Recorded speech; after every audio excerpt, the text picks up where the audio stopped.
Bom dia, estamos de regresso e o resto é ciência, e hoje vamos falar de um tema que pode parecer um bocadinho fora de época, fora de tempo, que é porque é que nós no verão, porque é que nós, sobretudo no verão, temos em Portugal tanta disponibilidade de sardinhas, porque é que apreciamos tanto esse prato, porque é que a nossa indústria pesqueira também depende tanto, sobretudo os barcos mais pequenos dependem tanto da sardinha, e isso tem a ver com a forma como o oceano funciona.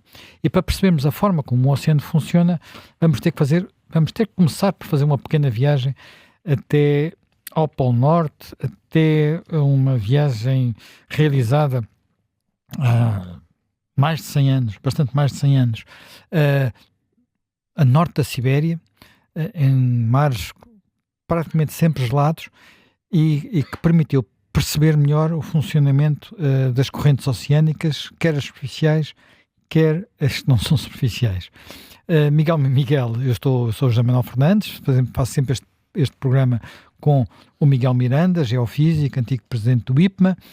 Miguel, vamos falar de um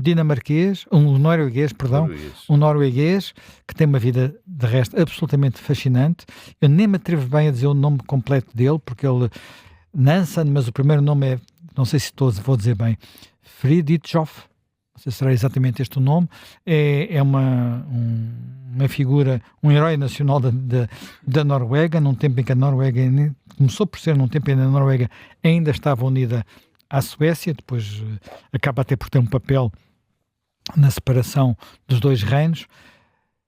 Miguel, porquê é que esta grande aventura de Nansen é tão importante? Vamos começar por contar um bocadinho o que ele fez, que é uma coisa que vale a pena contar. Vale a pena contar que Nansen era uma pessoa, foi durante toda a sua vida um tipo profundamente excepcional.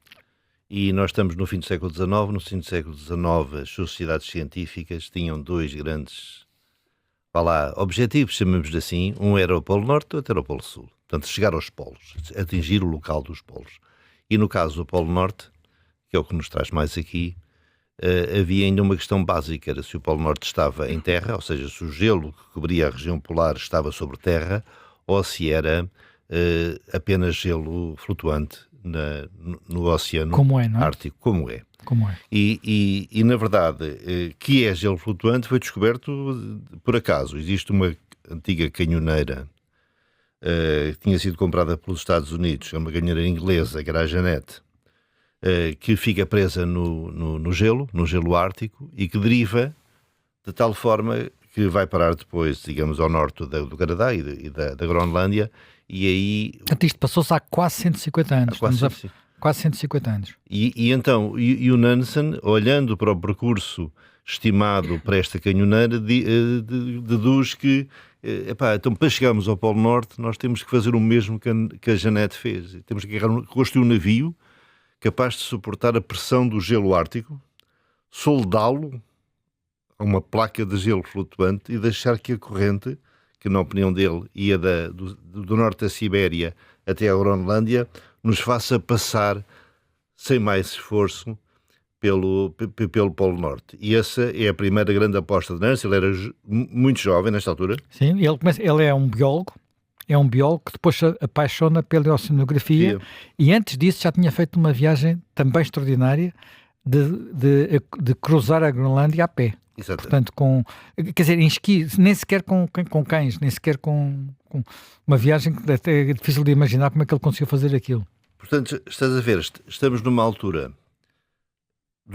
isto é a altura dos grandes exploradores da Terra. Na altura em que não havia nem telemóvel, nem Starlink, nem Maps, e apenas com orientações astronómicas, no essencial, se tentava encontrar os dois pontos extremos da Terra. E existe uma frase do Shackleton, que foi o homem que tentou o Polo Sul, e que lhe é atribuída, e que é perguntar, mas por que raio é que ele queria, qual é que era o objetivo dele atingir o Polo Sul, que é o mesmo que o objetivo do Nansen de atingir o Polo Norte? Ele diz, nenhum objetivo. É porque ele está ali. É a mesma coisa se diz em relação ao Everest, à conquista do Everest. É porque ele está ali. E, portanto, o Nansen o primeiro objetivo dele é construir um navio. O navio que ele vai construir torna-se célebre, é o Fram, que quer dizer para a frente, ou forward em inglês, E o Fram... Não é um quebra-gelos, pelo contrário. É o contrário, é um navio bujudo, com pouco calado, e que ele constrói para ser capaz de resistir à pressão lateral. Sim, mas a ideia é, um bocadinho, é genial, é em muitos aspectos genial, porque não é apenas resistir, é quando o gelo se vai aproximando, vai soerguendo o navio, portanto ele fica pousado sobre o gelo, não é? Portanto, no fundo, em vez de ser esmagado, é empurrado para cima e depois quando o gelo derreter, vem outra vez para baixo sem se virar, não é? Portanto é uma coisa parece muito simples, mas é um ovo de Colombo. Mas é um ovo de Colombo. Ele junta-se então aqui a um carpinteiro naval e a um marinheiro. Repara, hoje em dia não seria um engenheiro naval com doutoramento em navalidades e seria seguramente um comandante, um almirante da Marinha. Mas não, ele juntou-se a um carpinteiro naval e a um marinheiro experiente nas zonas polares e ambos, os três, desenharam o Fram. Era um navio que tinha 11 metros de largura, portanto, não estamos a falar de um navio enorme e que era razoavelmente bujudo e, portanto, ele vai idealizar então uma experiência entre 1893 e 96, levando o navio para a Nova Sibéria, digamos, para a ilha de Nova Sibéria, que era no norte da Sibéria, não é? No norte da Sibéria, no Ártico Oriental, congela, digamos, congela. Espera pela estação fria, para ele ficar congelado, e, portanto, vai com ele derivar, dizendo assim, neste momento, para atingirmos o polo, só precisamos de duas coisas, tempo, paciência, alimentação e vestuário. E, na verdade, não precisava de mais nada além disso, mas... Quer dizer, precisava também que aquilo funcionasse dessa maneira. Porque, na verdade, o que vai acontecer é que ele não vai exatamente ao polo, ele fica ainda a uma distância do polo, acaba por sair do Fram e tentar chegar mais perto... contra nós e cães, não é? Que é a única Samoyedes são aqueles cães siberianos brancos. Bem, sabes mais que eu, porque eu já tive um Samoyed, tu és um grande especialista de cães e eu já não. tive um Samoyed, infelizmente não. Chamei-lhe Gorby, vi lá tudo por causa do Gorbachev. Devia ter sido Nansen, na altura não sabia. Não sabia, exatamente. E portanto, o que é interessante é que ele, quando está a ser arrastado pela corrente, naturalmente, ele faz a primeira grande observação que dá origem a um conhecimento muito importante que funciona muitas das zonas costeiras do mundo. É que ele repara que o gelo não se move exatamente na direção do vento. Ele move-se para a direita do vento, fazendo um ângulo que eu penso que é de 20 e poucos graus, e com uma velocidade que é inferior à velocidade do vento. 2%, tipicamente. Portanto, um vento de 100 km, estamos a falar de ventos muito fortes, não é? No Ártico. Um vento de 100 km por hora dá 2 km por hora de velocidade de corrente, e era a velocidade a que o Fram se estava a deslocar quando estava preso no vento. E mais importante que isso, ele percebe que essa rotação, essa deslocação para a direita era devida à força de Coriolis. Explica lá melhor o que é a força de Coriolis, que é uma coisa, é muito importante, mas que... É tão importante que neste momento... que a gente infelizmente vê na televisão tantos mísseis, uns dos quais balísticos e outros não, todos eles são afetados pela força de Coriolis. E todos eles têm que ter em conta a força de Coriolis. A Terra está sempre a andar à volta, a andar à roda, e as pessoas, como nós estamos solidários com a Terra, nem sequer temos ideia da velocidade de rotação, mas é muito grande. É muito grande, e é maior, quer dizer, é maior no Equador e menor nos polos. E, portanto, para quem está no polo, como chamo na cadeira do Pai Natal, está razoavelmente sossegado, apenas roda sobre si próprio, mas quem está no Equador faz 40 mil km por ano. Desculpem, por dia. Por dia. Se dividirem, veem que é uma velocidade estonteante. Quando nós temos um objeto na Terra, um dos efeitos desse objeto é que ele sofre alguma força centrífuga. E é por isso que a gravidade no Equador é mais pequena que a gravidade do polo. E a gravidade aumenta à medida que a latitude diminui. Mas a velocidade também é afetada, e a velocidade é afetada de tal forma de que um corpo que se desloca a uma certa velocidade no hemisfério norte vai sentir uma deflexão para a direita e no hemisfério sul para a esquerda. E essa deflexão é suficientemente importante para que, por exemplo, que é uma ideia que as pessoas não têm, um rio faz mais erosão do lado, se desloca, por exemplo, para o ocidente, faz mais erosão na margem norte que na margem sul. Isso está completamente, pode ser verificado por qualquer pessoa. Sim. Aliás, até existe depois um teorema mais complexo que mostra que até a água dos rios está ligeiramente inclinada, exatamente devido à força de Coriolis.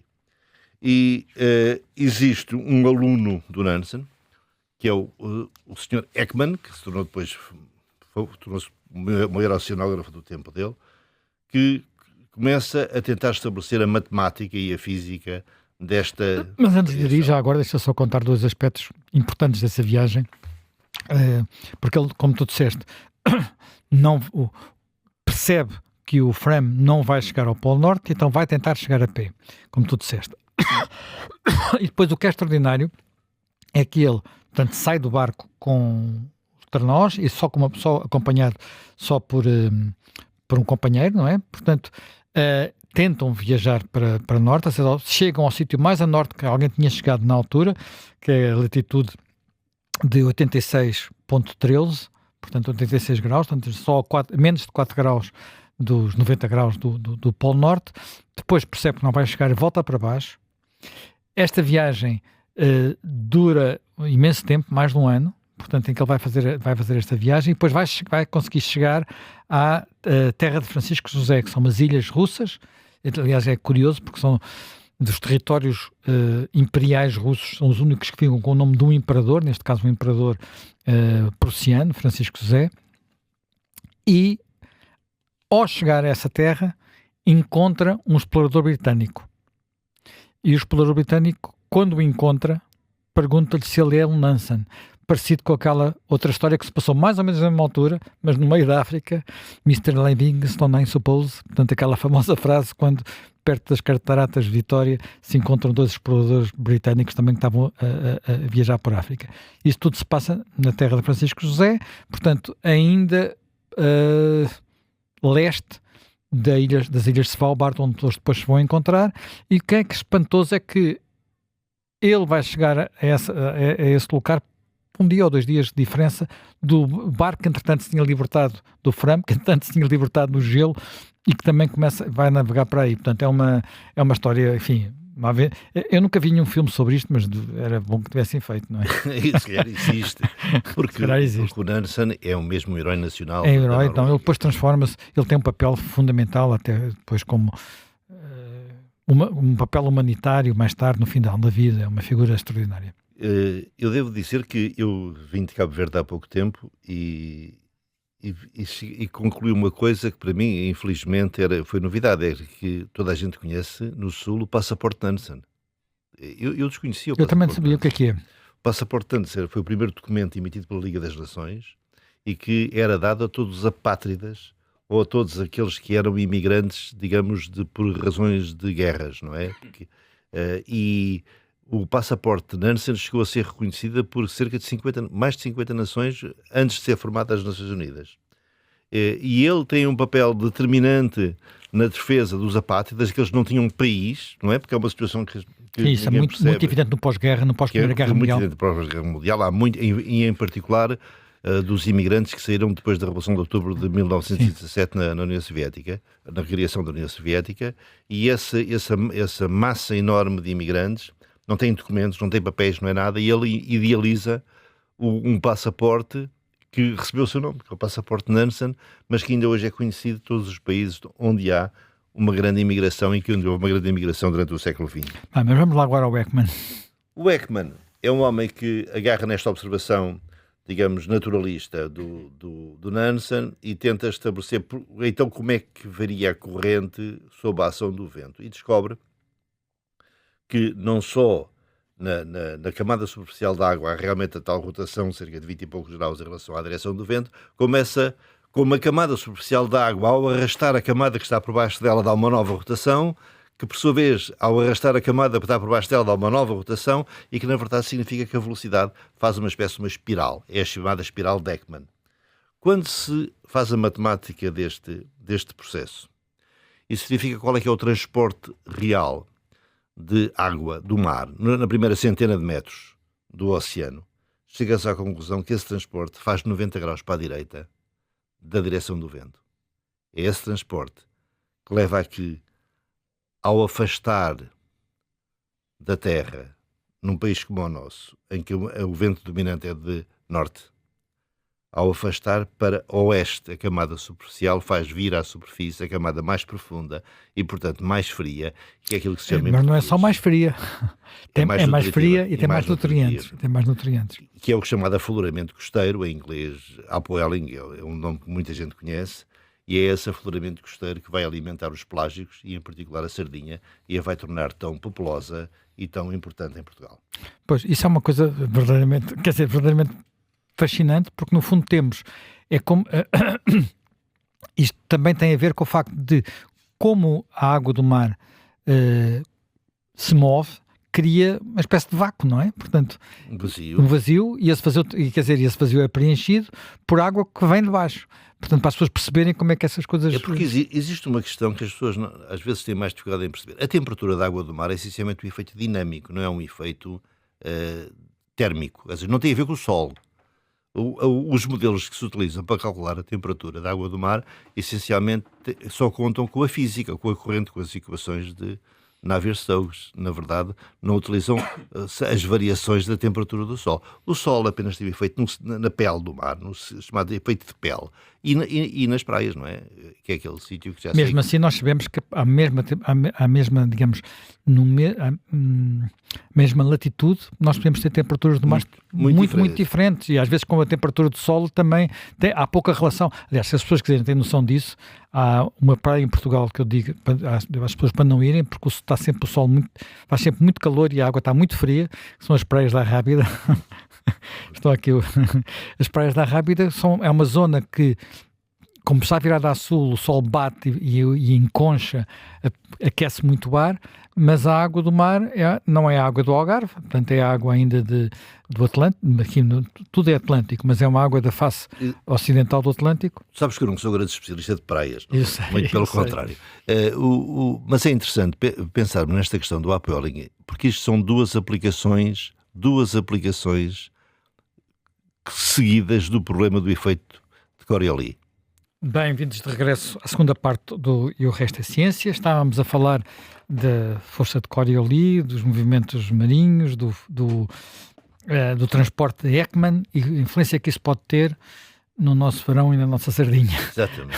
E eu estava a tentar chamar a atenção do seguinte aspecto que é interessante, que é, porque é que nós temos este vento ao fim da tarde no verão? Que já agora, eu que não sou um homem da praia, diria que é a única coisa que ainda refresca qualquer coisa no fim do dia. Antes que o Zé Manuel fique zangado comigo. Não fico. Eu gosto bastante desse vento que sopra do mar para a terra. Exatamente. O vento, à partida, devia soprar do mar para a terra. E ele existe porque a Meseta Ibérica é um semideserto que está muito quente e muito mais quente durante o dia do que o mar. Só que o vento, que devia soprar do mar para a terra, ou seja, de oeste para este, na verdade também sofre o efeito da força de Coriolis e, portanto, desvia-se para a sua direita. E ao desviar-se para a sua direita, ele acaba por ser um vento do noroeste.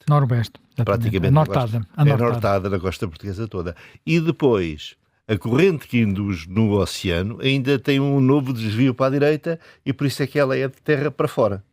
Na verdade, a corrente é ao contrário daquilo que devia ter sido o vento. Não sei se isto tem algum sentido. O que é interessante... Nós falámos um pouco desse andar de norte para sul da corrente quando falámos da areia das praias. Exatamente. E o que é que se passa aqui? O que se passa aqui é que os pelágicos, ou seja, os peixes que vivem na coluna d'água e que, portanto, são muito sensíveis às variações de temperatura e às variações de alimento, não é? de plâncton, tornam-se muito mais pervasivos quando têm estas condições. A sardinha precisa de uma temperatura que anda entre os 14 e 15 graus, em particular para o seu ciclo reprodutivo. Não é boa temperatura para ir à praia. Não é boa para ir à praia, mas é boa para arranjar sardinha. Essa é a vossa contradição. E, portanto, eu, como sou mais da parte do restaurante, percebo a sardinha, para mim está bom num dia fresquinho.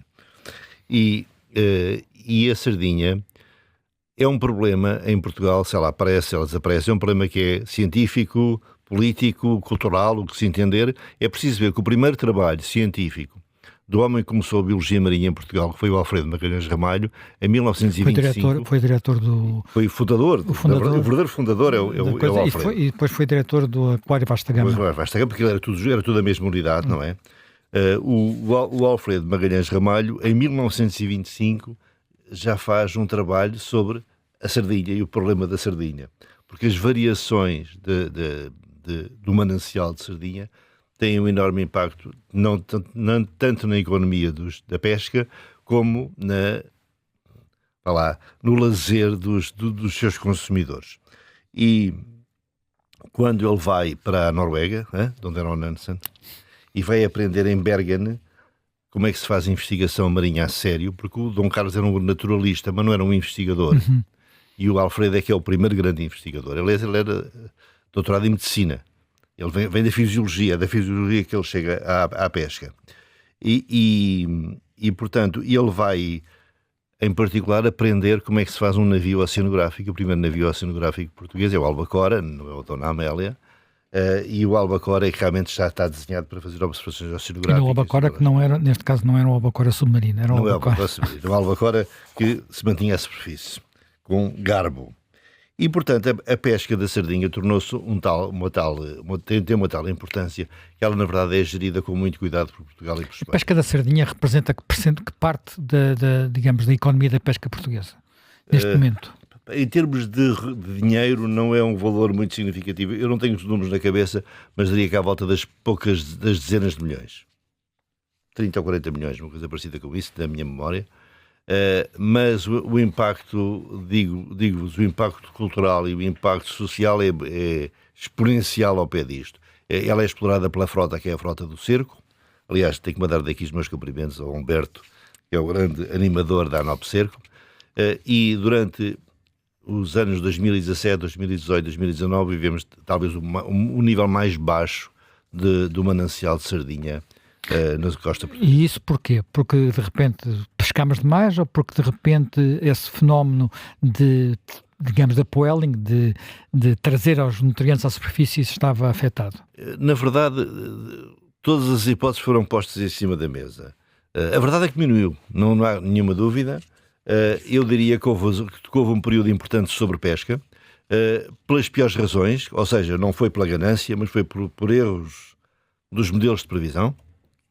Erros científicos. Erros científicos, que conduziram a uma taxa de exploração demasiadamente elevada, e que depois foram corrigidos, obviamente, e havia sempre a ideia, mas será que é a mudança do clima que está a gerar o aquecimento do oceano? Na verdade, aparentemente, pelo menos em parte, a espécie é capaz de se adaptar, afastando-se um pouco mais da costa e um pouco mais para o fundo. Nós temos sardinha pai até aos cerca de 100 metros de profundidade do oceano, portanto é uma pesca muito costeira. A sardinha portanto, é uma pesca que se faz na nossa plataforma continental, não é? Se faz na plataforma continental, perto da costa. Perto da costa. As embarcações são embarcações pequenas, não são aquelas grandes embarcações, aqueles navios. E eu já sei mais que uma vez a pesca da sardinha. Então pronto, então sabes bem o que é. O cerco é uma técnica que se baseia muito no facto da sardinha criar cardumes, cardumar, como eles dizem, o que faz que um cardume pode ter uma quantidade realmente muito grande de peixes. É importante, é uma pesca que é controlada, ou seja, existem valores que estão estabelecidos todos os anos, e mais do que isso, existe uma altura do ano em que a pesca não é feita, existe um período de não pesca, que vai agora terminar, é o defeso, é o defeso, e que é o período no qual a sardinha se reproduz. Mas afinal, nós comemos sardinhas com que idade? Alguém já se perguntou isso? Porque não são tão novinhas como pensamos, não é? Não são tão novas como pensamos, nem tão velhas como, porque as muito velhas também não são muito interessantes do ponto de vista gastronómico. A sardinha a sardinha tipicamente,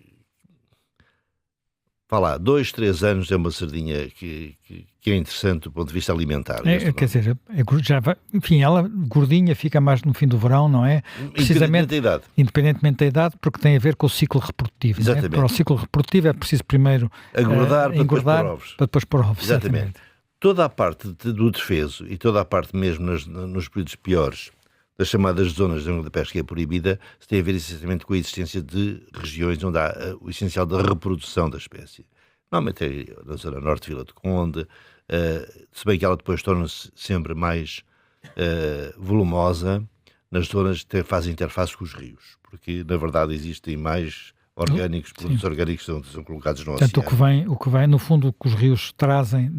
Trazem mais o que eles depois induzem da evolução do plâncton, porque a sardinha é um peixe que vive não só da filtração do material, digamos, orgânico que existe no oceano, do plâncton, mas como também de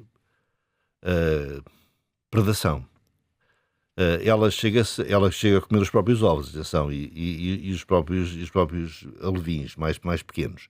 E, portanto, nesse sentido, existe, tanto do ponto de vista do setor da pesca, como do ponto de vista dos gestores da pesca, que é a DGRM, apoiada pelo IPMA, existe sempre esta tendência de manter a prazo a certificação, e aliás foi um dos grandes sucessos da ANOPSERCO, daí os meus cumprimentos, foi terem obtido a certificação MSC de sustentabilidade ambiental. Mas é um tema sempre muito difícil porque nós temos comunidades, enfim, alguns portos de pesca que dependem, não direi totalmente, mas muito da sardinha. Dependem muito da sardinha e dos indonésios, mas isso são dois assuntos diferentes que não vamos agora tentar misturar. Indonésios agora, não é? Agora, desde há uns anos, porque antes era, por exemplo, comunidades como aquela perto da Póvoa de Varzim, que fica Caxinas, onde está um grande ex-jogador de futebol, que também é um grande pescador. Sim, ele tem um dos melhores barcos, não é? Exatamente, mais modernos. E, portanto, esta questão, digamos, a sardinha é em si um bom alimento, e que é outra coisa interessante.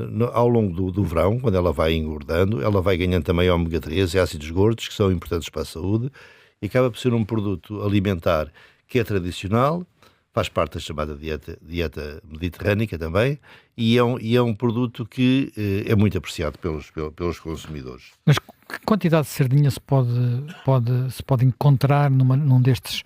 Não se pode falar de bancos, não é? Mas nestas zonas onde há... Não, é nos cardumes. Ele não está parado, é nos cardumes. Bem, primeiro vamos dizer, como é que as pessoas sabem que a sardinha está em bom estado, que é um problema? Bem, isto é feito de uma forma interessantíssima, que é, em Portugal é obrigatório que o pescado que é coletado no mar seja entregue na lota. Portanto, Portugal tem um sistema que é centralizado, que para os cientistas é muito interessante, porque significa que é possível fazer amostras representativas. Portanto, os jovens ou as menos jovens vão às lotas, escolhem de uma forma aleatória um conjunto de sardinhas e depois vão ver as idades que elas têm. Ora, como é que é possível saber a idade de uma sardinha? Exatamente, isso é curioso. Isso é uma coisa explica lá. Super interessante e que tem a ver com uma coisa muito engraçada. Todos os peixes ósseos dormem. Dormem dentro d'água e não se afogam. Exatamente, dormem dentro d'água. E a sardinha é um desses casos em que ela sobe no oceano, normalmente durante o fim da noite e princípio da manhã, na madrugada, por isso é que a pesca é feita de madrugada. Exatamente, as vezes que eu fui à pesca de sardinha foi sempre de madrugada. Que é para apanhar cá em cima e depois ela desce. E cada ciclo... Eu por acaso joguei que era para não verem o barco e as redes, mas agora estou a perceber. Pensávamos que era para fugir à fiscalização. Era para fugir à fiscalização dos cardumes. E portanto, o que se passa é que este ciclo circadiano fica gravado nos otólitos da sardinha. Os otólitos Os otólitos são umas pedrinhas, chamemos-lhe assim, que existem dentro do ouvido interno da sardinha. Existem 3, mas um deles é mais volumoso que os restantes e é mais utilizado para este fim, e que cada ciclo circadiano tem uma pequena resquinha. E houve uns cientistas suficientemente pacientes para verificar que havia uma relação direta entre o aumento do número de riscos e, portanto, o aumento também do volume da pedra e a idade da sardinha e o comprimento. As 3 coisas. E, portanto, o que se faz em cada campanha é que analisa os otólitos, alguns totalmente, ou seja, contam-se o número de dias desde que a sardinha nasceu, vê-se... Sim, mas dão ser riscos super finos. Super finos, é feito em microscópio, obviamente. Medem com muito cuidado a sua massa e como há uma relação aparentemente muito boa, aquilo que se chama um proxy, entre a massa do otólito e a idade da sardinha, já se consegue saber, ok, então este ano a sardinha de 11 centímetros tem 1 ano, a de 14 tem 2, e a sardinha pode ter até 7 anos nas amostras. Até pode ter um pouco mais à escala, digamos, da plataforma continental, mas nas amostras tipicamente até 7 anos. E, portanto, as sardinhas que são requeridas são todas catalogadas, e depois vai-se ver a relação entre as coortes, entre as gerações de sardinha. Porque existe uma coisa nas sardinhas que é igual às pessoas do país.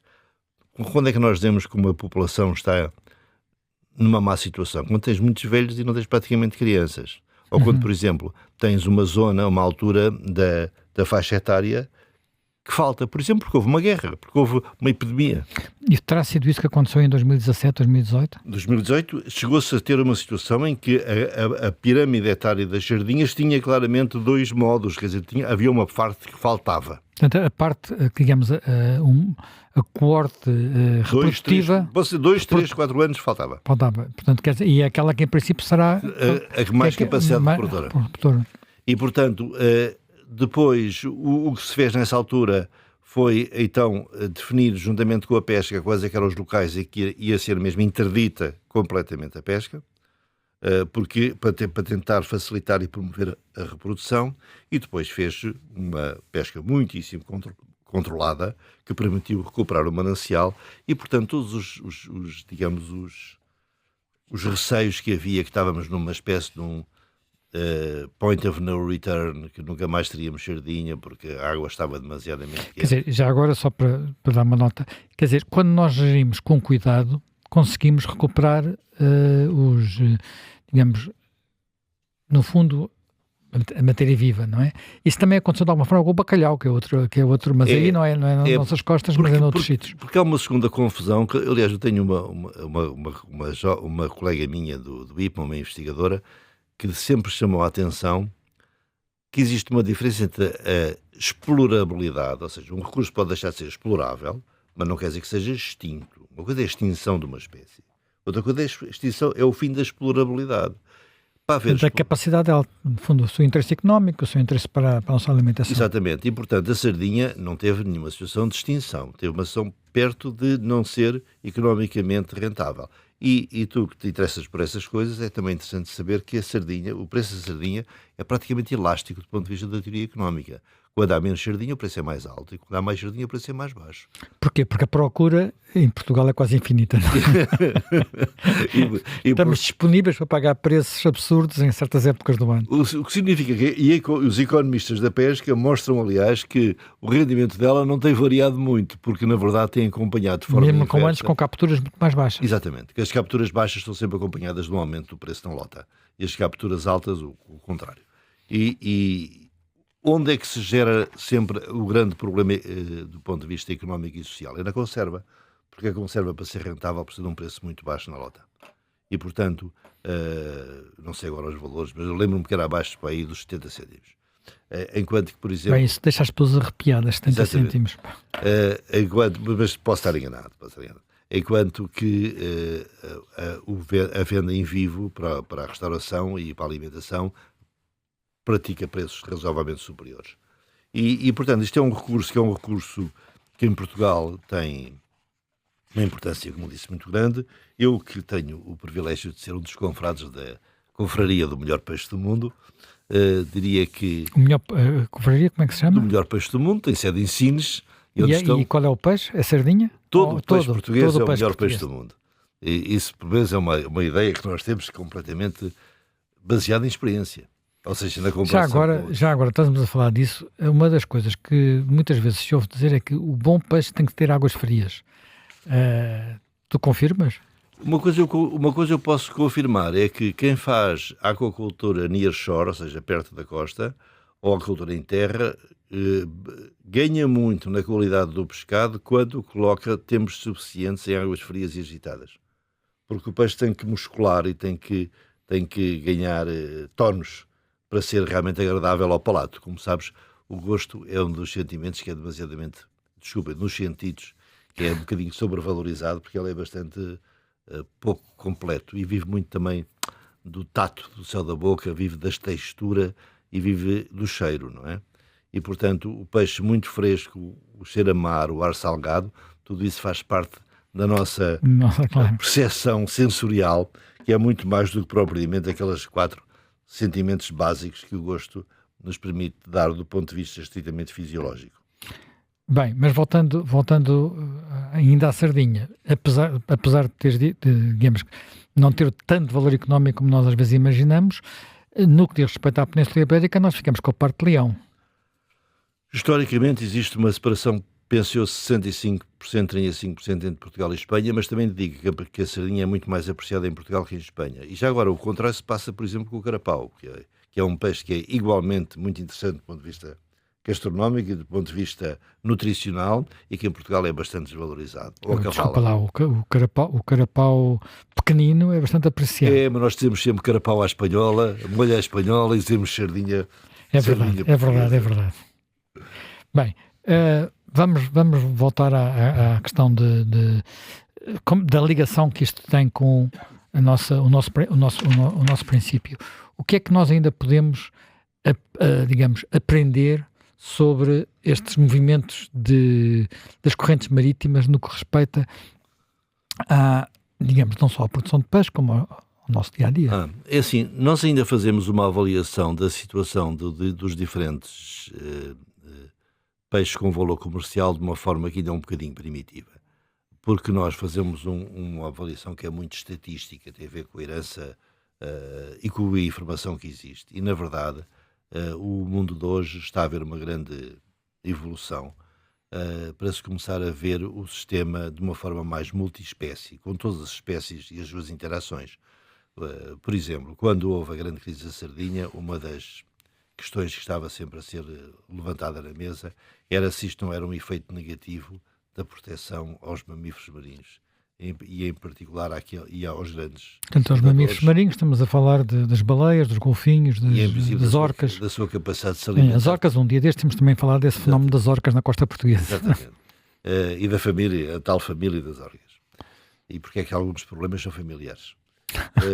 E do ponto de vista da multiespécie, só neste momento é que estamos ainda numa fase que, em vez de ser licença por licença, passa a ser mais englobar mais afirmações.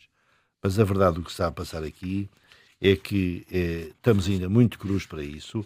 Nós falamos muito do gêmeo digital do oceano, mas estamos ainda muito longe de conseguir fazer um gêmeo que seja físico, químico e biológico. E mesmo assim, por exemplo, quando recuperamos espécies, há coisas que eu imagino que sejam difíceis de recuperar. Alguma vez será possível, por exemplo, recuperar a pesca do atum no Algarve? Bem, a pesca do atum no Algarve não. O que existe, como sabes, é a engorda do atum no Algarve, daqueles poucos exemplares que nós temos a capacidade de recuperar na cota portuguesa estabelecida pelo ICAT. Mas a verdade é que o oceano está, em muitas regiões, em grande recuperação, e que há muito para fazer isso. É interessante saber que o navio que mais apoio dá aos países do Sul no Atlântico para exatamente tentarem fazer o mesmo, que há muitos países do Sul que têm situações de completo desaparecimento da capacidade pesqueira, também se chama Nansen, e que também se chama de homenagem ao grande, eu diria, nem posso dizer oceanógrafo, nem explorador, é o grande. É uma figura extraordinária. Eu aconselho as pessoas que tentem perceber mais quem é este Nansen, porque é daqueles gigantes, podemos dizer assim, aqueles gigantes digamos, da exploração, da ciência, das relações internacionais, do lado também humanitário, porque ela fez campanhas por causa da fome durante a Guerra Civil Russa. E pensar que nós, pelo menos, quando instalámos e fizemos o navio Mário Ruivo, que aliás foi também com financiamento norueguês, na sala onde se preparam as campanhas, está lá a fotografia do Nansen, que foi o norueguês que o governo da Noruega definiu como sendo aquele mais representativo para a importância que a Noruega ainda tem, tal como Portugal, no mar. Bem, terminamos mais um E o Resto é Ciência. Estamos de regresso com um novo tema dentro de uma semana.